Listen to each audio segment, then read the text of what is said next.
Hello students, today we are going to discuss chapter 3 of class 6 NCERT, that is fiber to fabric. In this chapter we are going to discuss how the fiber is converted into fabric and then used by us.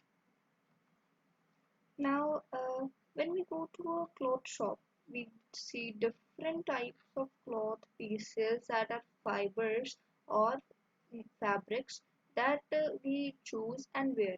But what are these fibers or fabrics that we wear? What are their speciality or characteristics? Now we'll discuss it further. First, we'll discuss the 3.1, that is variety in fabrics. Activity 1. Visit a nearby tailor shop, collect cuttings of fabric leftovers after stitching.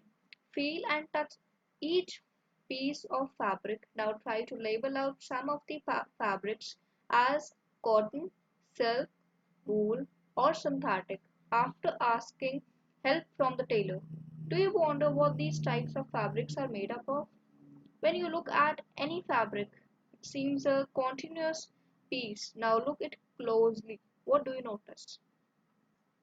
Now in the activity 2, we are going to see what is the next we need to do. That is select a cotton fabric or any other fabric listed above. So select here uh, the writer has chosen cotton fabric, so labeled in the activity 1. Now let's try to find a loose thread or yarn at one of the edges and pull it out. If no loose, you might have uh, sorry. If no loose, so yarns are visible, you can gently pull piece out of the pen or a needle. So now we find the fabric is made up of yarns arranged together that are what are now we are talking about these yarns. So what are these yarns? Yarns are, we are going to discuss it further. Now in activity 3, take out a yarn from a piece of cotton fabric, place this piece of yarn on the table. Now press one end of the yarn with your thumb, scratch the other end of the yarn along its length with your nail as shown. As shown is this figure, we are going to do this. Now you find that the yarn splits out from the ends. That is a thin strand. Now this thin strand are made by a thread of any fabric. So here it is yarn splits into thin strands. So yarn is a single out of which strands are made or are searched out. So now we'll continue. You might have observed something similar when you try to thread or a needle. Many a times the end of the thread is separated into few thin strands. So it is eventually we even tried a needle and the thread. So mostly there is a strand or two, three strands out of the um, yarn that we have taken. So many a times end of the thread are separated into few thin strands. This makes it difficult to pass the thread through the eyes of the needle. The thin strand of thread that we see are made of still thinner strands called as fiber. So first of all, we are going to see yarn. Yarn separates into strands. Strands are further threads that we see, or still thinner strands are fibers. So fibers, combination of fibers made a strand. Different strands combine and make yarn, and a combination of different yarns give us fabric. Okay, so we are going to continue. Fabrics are made up of yarns, and yarns are further made up of fibers. Where do the fibers come from? So we are discussing so much about these different types of fibers, but from where these fibers come from? The fibers of some fabrics such as cotton, jute, silk, and wool are obtained from plants and animals. So these are natural fibers. What are natural fibers? That are obtained from plants and animals, that are jute, silk, and wool, and cotton also. Okay. So cotton and jute are examples of fibers obtained from plant.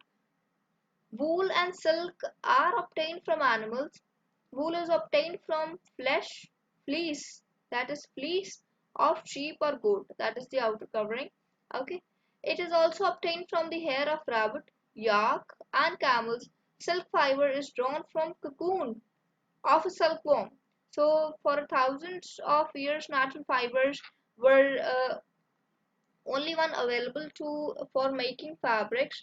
In the last 100 years or so, fibers are also made from chemicals that are also known as synthetic fibers, and these synthetic fibers are not obtained from plants and animals. Okay, so these synthetic fibers are not obtained from plants and animals sources. This is a very important point.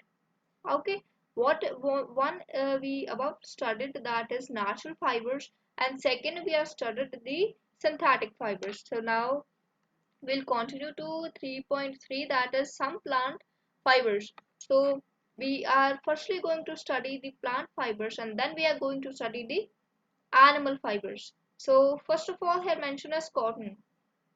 So, have you ever made wicks for oil lamps in the mostly in the Diwali times, or mostly in the festival times? We lamp or light the lamps that are cotton wicks that we use, and we oil them and then lamp or light them. What do you use for making these wicks? This cotton wool is also used for filling mattresses, quilts, or pillows. Take some cotton wool, pull it apart, and look at the edge. What do you observe? The small, thin strands that you see are made up of cotton fibers. Where does the cotton wool come from? It is grown in the field. Cotton plants are usually grown at places that have black soils and warm climate. So this is a very important point, that where does the cotton wool or cotton plant grows. So for the growth of cotton plant, the black soil and warm climate is needed. Can you name some states of our country where cotton is grown? The fruit of cotton balls are about the size of lemon. After maturing, the balls burst up and the seeds covered with the cotton fibers can be seen. Have you ever visited or seen cotton field that is ready for picking? It looks like a field covered with snow. Last week I had visited the somewhat of exterior of Punjab site. So there were many cotton plants there, and actually it looks like the field is covered with snow. So white and so beautiful that looks the cotton plant or cotton field. It is so beautiful. So now we'll come to context. That is, from these balls, cotton is usually picked by hand. Fibers are then separated from the seeds by combing. So a huge comb is used to separate the fiber from the seeds. So this process of separation or by combing of the seeds, this is known as ginning of cotton. Ginning was traditionally done by hands. Actually, it was very difficult, है ना? We can imagine it doing the ginning with hands. So after the passage of time, the people developed different huge combs to used for separating the seeds from the fibers, or fibers from the seeds. So these machines are also used for ginning. So next, this is the cotton, and the cotton man with a comb, huge comb. He is separating the cotton fiber from the seeds. So these are the seeds, these are the fibers. We can differentiate it. Yes. So next we'll go to next plant fiber, that is jute. Jute fiber is obtained from stem of the jute plant. It is cultivated during the rainy season. So when is the jute plant cultivated? It is cultivated in the rainy season. This is a very important point. Okay. In India, jute is mainly grown in West Bengal, Bihar, and Assam. The jute plant is normally harvested when it is at a flowering stage. Now, flowering stage is the initial stage of the plant. So, the jute plant is harvested during the initial stages or the flowering stage. Okay. The stem of the harvested plant is immersed in water for a few days. The stem roots and fibers are separated by hands. Okay. To make fabrics, all these fibers are first converted into yarn. How is it done? So we will discuss it further. How is the fibers first converted into yarns, but how? We'll discuss it further. That is spinning of cotton, that is 3.4. Now we are going to study an activity, that is hold some cotton wool in our one hand, put some cotton between the thumb and four fingers of the other hand. Now gently start pulling out the cotton while continuously twisting the fibers. You are able to make a yarn that is a small thread-like structure. The process of making yarn from fibers is called spinning. This is spinning. That is pulling a ball of cotton from both the hands, then sp spinning it with our both the hands. That will make it a small thread-like structure. In this process, the fibers from a mass of cotton wool are drawn out and twisted. This brings the fibers together to form a yarn. The simple device used for spinning is a hand spindle, also called as takli. So this is a takli. This is a very beautiful takli that is given in your book. Okay. So another hand operated device is charkha. Now what do you know about charkha? Mostly we have seen Mahatma Gandhi's picture with a charkha. What does it depict? It depicts the independence movement. This is the picture of a charkha. Mostly Mahatma Gandhi is seen with this charkha, and this is at the time of independence movement. He encouraged people to wear clothes made up of homespun yarn and shun imported cloth made of in the mills of Britain. Spinning of yarn on a large scale is done with the help of spinning machines. After spinning, yarns are used for making fabrics. Yarn to fabric. There are many now. Yarn to fabric is a 3.5. That is, there are many ways by which fabrics are made from yarns. The two main processes are weaving and knitting. So, for making the fabrics or yarn to fabric. So there are two method used, that is weaving and knitting. In activity 2 we have noticed that fabric is made up of two sets of yarn arranged together. The process is arranged two sets of yarns together to make a fabric is called weaving. Let us try to weave some paper strips.